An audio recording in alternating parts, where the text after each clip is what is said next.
avant de commencer la danse, mais j'étais un sportif. Puis dans le sport, mais il fallait qu'on drille nos pas, nos jeux, nos shots, parce que je jouais beaucoup au basket. Puis avec la répétition, mais on avait des résultats.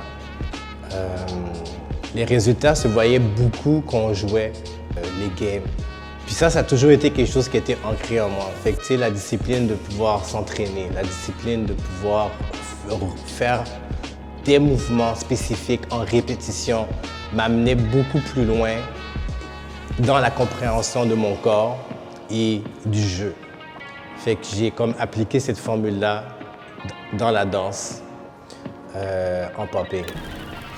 Ce que j'ai amélioré dans ce cours-là, je pense que c'est ma compréhension de la danse en général, non seulement de ma façon de bouger, mais aussi du popping. Puis on a appris vraiment les foundations, fait que ça m'a aidé à structurer mes choses. Fait que maintenant, j'ai une façon, en fait, je l'espère, de bouger beaucoup plus claire.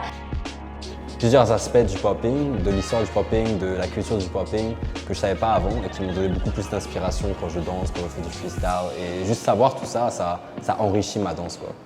C'était une belle ambiance, c'était une belle énergie. Tout le monde était pas mal concentré, ça donne envie vraiment de focus sur ce que Mehdi montrait.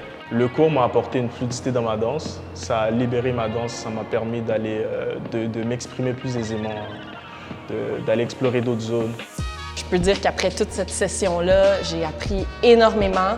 Puis surtout à encore plus comprendre son corps. Le popping, j'ai l'impression que c'est pas juste une danse, c'est presque un cours de biologie. Puis Mehdi, non seulement c'est un excellent pédagogue, mais c'est un excellent humain.